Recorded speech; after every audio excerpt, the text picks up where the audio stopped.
Hello বন্ধুরা, বিদেশে যদি কারুর আমার মতো অবস্থা হয় তাহলেই বিপদ। তোমরা অনেকেই জানো যে আমার সিরিয়াস পোলেন অ্যালার্জি আছে। এই স্প্রিং টাইমে কিছুদিন আগে অবধি আমি অ্যালার্জিতে মারাত্মকভাবে ভুগেছি। আমার লাইফ থ্রেটনিং এমার্জেন্সিও হয়ে গেছিল।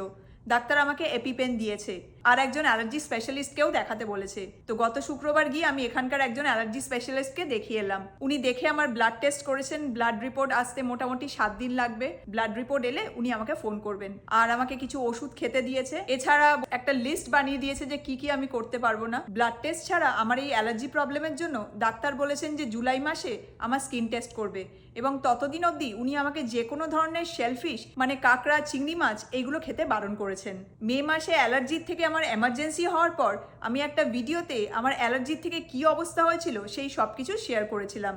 সেই ভিডিওটা দেখে একজন দিদি বলেছেন যে আমার স্কিন দেখে নাকি বোঝাই যায় না যে আমার এরকম অ্যালার্জি প্রবলেম আছে, এবং উনি জিজ্ঞেস করেছেন যে আমার যখন এত অ্যালার্জি প্রবলেম আছে তো আমি স্কিন কেয়ারের জন্য কি কি প্রোডাক্টস ইউজ করি। আমার স্কিন প্রচণ্ড সেন্সিটিভ, আমি চাইলেও যে কোনো প্রোডাক্ট স্কিনের ওপর ইউজ করতে পারি না। খুব সিলেক্টেড প্রোডাক্টস আছে যেগুলো আমি বহু বছর ধরে ইউজ করছি। এমনকি লিপস্টিকও আমি যে কোনো ব্র্যান্ডের ইউজ করতে পারি না। 2-3টে ব্র্যান্ড আছে, সেগুলো ছাড়া আমি কোনো লিপস্টিক ইউজ করতে পারি না। তোমাদেরকে দেখাই যে আমি কি কি স্কিন কেয়ার প্রোডাক্টস ইউজ করি। সবার আগে ফেস ওয়াশ দিয়ে শুরু করি। এত বছর অবধি আমি এই যে নিউট্রিজেনার এই মেকআপ রিমুভিং ওয়াইপস দিয়ে মুখ পরিষ্কার করতাম, কিন্তু রিসেন্টলি এটাও ইউজ করা বন্ধ করে দিয়েছি, কারণ এটা ইউজ করলে দেখছি আমার স্কিনে প্রচন্ড ইচিং হচ্ছে। ডাক্তার বললো যতদিন না আমার স্কিন টেস্ট হচ্ছে এটা ইউজ করতে বারণ করেছে। তার বদলে আমি এস্টেল লডারের কিছু প্রোডাক্টস তো বহু বছর ধরে ইউজ করি। সবার আগে দেখাই যে কি ইউজ করি। এই যে দেখো, এস্টেল লডারের এই ময়শ্চারাইজারটা আছে। এই ময়শ্চারাইজারটা আমি সারা বছর ইউজ করি। তার সাথে সাথে এই সেরামটা ইউজ করি। এস্টেল লডারের এই ময়শ্চারাইজার আর তার সাথে এই সেরাম। স্কিন কেয়ারের জন্য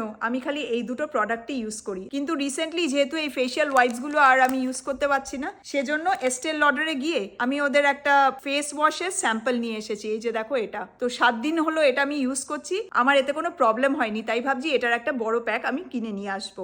এছাড়া যেহেতু এখন সামার এসে গেছে, সানস্ক্রিন তো লাগবে। আমি আগে ড্রাগ স্টোরের রেগুলার সানস্ক্রিন ইউজ করতাম, কিন্তু এখন আর আমার সেটা স্যুট করে না। লাগালে পুরো র্যাশেস বেরিয়ে যায়। তো অনেক খোঁজাখুঁজির পর আমি এইটা পেয়েছি। দেখো, মামাআর্থের এই সানস্ক্রিনটা, এটা SPF 50 আর এটা খুব লাইট। তো এটাই আমি ইউজ করছি। তার সাথে সাথে আমার কালিগ আমাকে রিসেন্টলি আরো একটা সানস্ক্রিনের কথা বললো সেন্সিটিভ স্কিনের জন্য খুব ভালো। এই যে দেখো, এটা একটা কোরিয়ান ব্র্যান্ডের সানস্ক্রিন। তো এটা আমি অ্যামাজন থেকে অনলাইনে আনিয়েছি।